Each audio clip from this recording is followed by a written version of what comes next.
Alors Christophe Grosset, on évoque avec vous maintenant le niveau de faible volatilité et son incidence sur les marchés.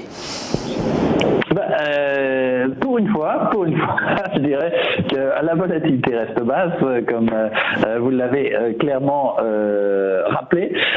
Cependant, depuis quelques séances, nous retrouvons un petit peu des marchés sur lesquels le mouvement se fait ressentir. Donc, nous étions descendus à 12,5 en milieu de semaine dernière. On est remonté à 14,48. Alors, c'est pas une tendance très forte, mais ce qu'on peut remarquer, c'est que sur les 5 dernières séances, on a eu une hausse continue des niveaux de volatilité. Donc on reste sur des niveaux relativement bas.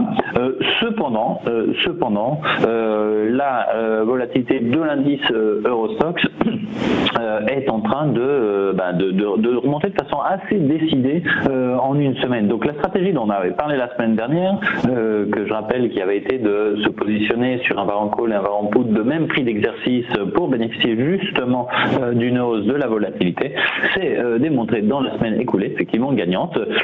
Donc voilà, c'est toujours bien de le rappeler. C'est des stratégies, on rappelle, qui sont à très court terme. Donc si on l'a mis en place la semaine dernière, on va peut-être l'interrompre aujourd'hui.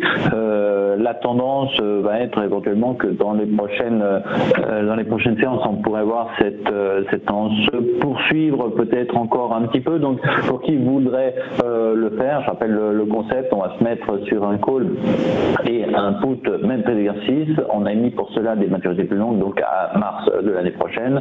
On prend un indice, on prend un call et un put sur le niveau courant du CAC, naturellement en variant, et cette stratégie en fait s'apprécie avec la volatilité. Donc il y a encore quelque chose à aller chercher, mais tout de même,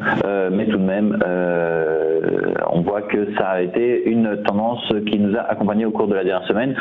Cette volatilité, elle s'explique pas forcément par une hausse généralisée des mouvements, mais peut-être par le biais de ce qu'on a mentionné dans les dernières semaines, c'est-à-dire effectivement aller chercher un stock picking d'actions qui peuvent bouger, et de fait, l'indice étant un ensemble d'actions, là jusque-là on est d'accord, un ensemble d'actions, ces actions ont influencé la volatilité de l'indice en général. Donc 14,48, même 15,02 actuellement, donc la tendance se poursuit, donc peut-être continuer sur nos stratégies.